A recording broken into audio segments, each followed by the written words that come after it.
ازيكم؟ صباح الهنا والسكر. ان شاء الله النهارده هنعمل اكله سمعتها وحشه شويه. يلا بينا. هجيب الحله بتاعتي، احط شويه زيت ببصلايه ونص قرن حامي. انا هسيب البصل بتاعي لما ياخد لون.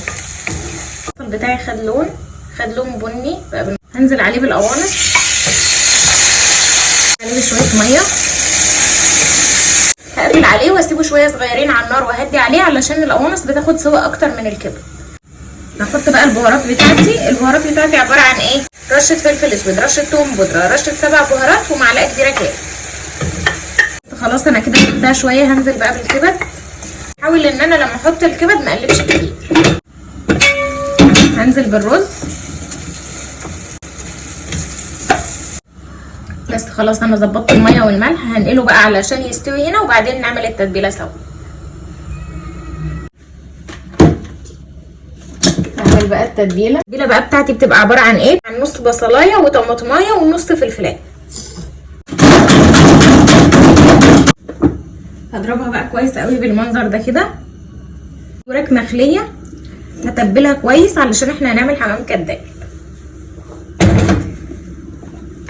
البهارات بقى بتاعتي عباره عن ايه؟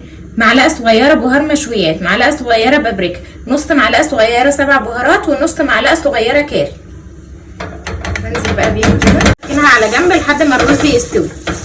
اول لما الرز يستوي ابدا بقى ان انا احشيه. بس خلاص الرز بتاعي استوى اهو، يعني لسه سنه بس خلاص. هعمل اهو احشيها بقى بالمنظر ده كده. هقفلها بخلة السنان كده.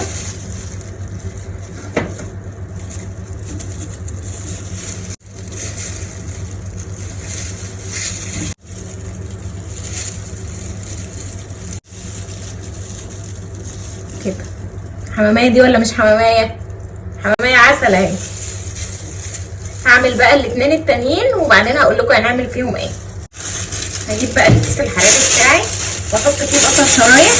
لو عندنا طماطم شرايح او جزر شرايح بنحط عادي. وهحط الحمام بتاعي كده. هنزل بقيه التتبيله دي على الوش كده. هحطه في الصينيه نفرمه. هحط بقى هنا حواليه ميه مغليه وبعدين هحطه في الفرن على الرف اللي تحت شويه. واول لما احس ان هو خلاص بدا يدخل في السوا هحطه على الرف اللي فوق. لو خد لون تمام، لو ما خدش لون هفتح الكيس واحطه تحت الشوايه شويه علشان ياخد لون. نتقابل بعد السوا. يلا مع المفاجاه. 1 2 3 هوبا. بصوا حمام ده ولا مش حمام؟ بصوا على الحلاوه. جربوها بطريقتي وان شاء الله تعجبكم. باي.